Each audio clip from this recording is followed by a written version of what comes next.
Hello, and welcome to the latest Structured Finance and Focus podcast. My name is Rui Pereira, and I'm the Global Head of Structured Finance.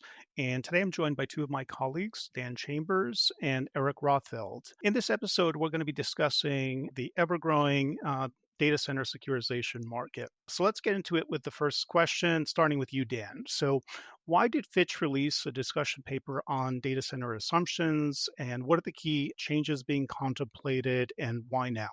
That's great. Thanks, Rui. A lot's changed since we first wrote our criteria in 2021.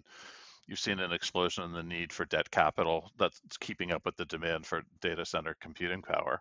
The growth in cloud services, COVID streaming demand, and the explosion in AI are all reasons that we've seen this increased demand.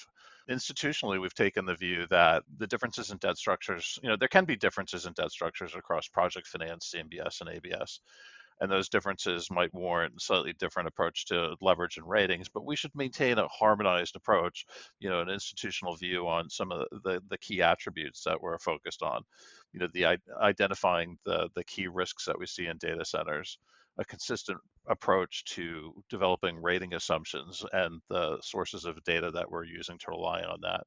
So while we haven't made wholesale changes to our methodology, I think the key takeaway is that we're focused on the credit quality of the securitization rather than just the property quality of the data center. And I think in the discussion paper, we try to highlight a lot of what those risk attributes are, the differentiating factors. And I think one of the things that we see, and one of the places where we are making a distinction, is the credit quality of the tenancy.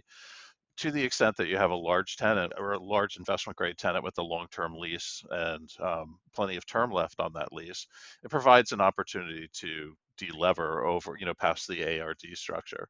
And I think in those scenarios, when you have, almost or attributes of a credit tenant linked transaction, it would warrant higher leverage. Great, thanks for that. And you're touching on obviously you've just talked about ABS execution, but there's also CMBS structures that are being executed today. What's the difference in terms of structure, and what's driving volume in one channel versus another? Dan, you want to take that first?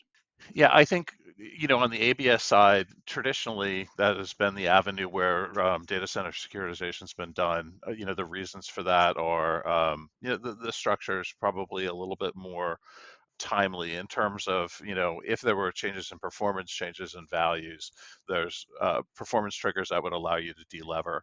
The ARD structure provides a path to repayment that is absent, just a hard refinance at that point too. And I think, having the ability to term out the debt provides certainty to repayment that doesn't exist when you have a hard maturity.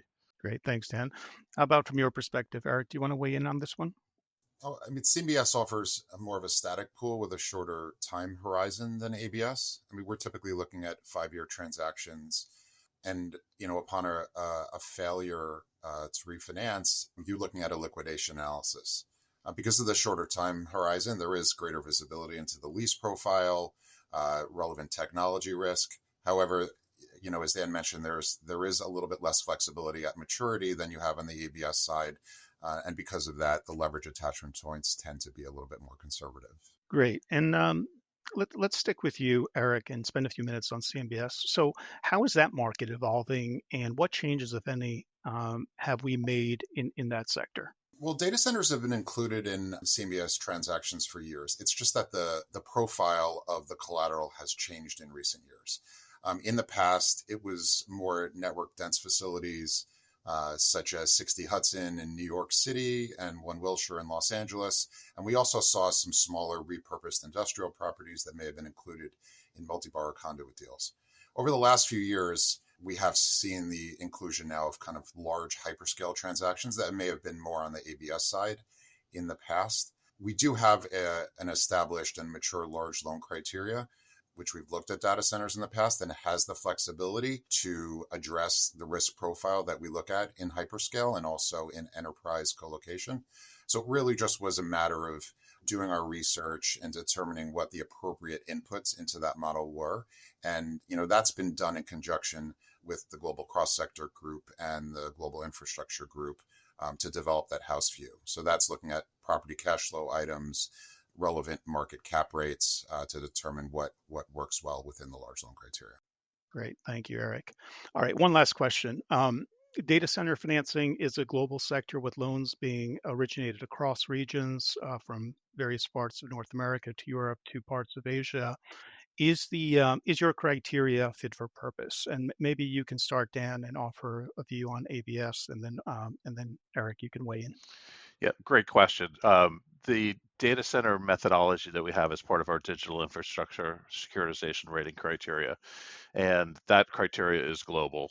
We have the ability in that criteria to not only set assumptions, but in the appendices provide detailed of what our rating assumptions are for areas where we're active.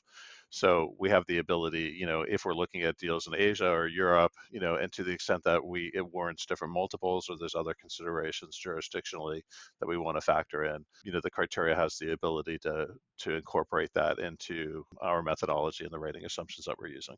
And Eric, from your perspective? Yeah, I mean the large loan, the CMBS large loan criteria includes coverage of both North American CMBS and APAC CMBS. So we would be working alongside the teams in APAC for a transaction that would be geographically set over there. Depending on the structure of the transaction, the India criteria is separate. If there were a transaction in EMEA, that would be likely governed by that criteria report. Great. Thank you, Eric. We're going to leave it there. So thank you again, Dan. Thank you, Eric, for sharing your insights. Thank you all for listening. For more information on data center securitizations, please visit our website at fitchratings.com. Thank you.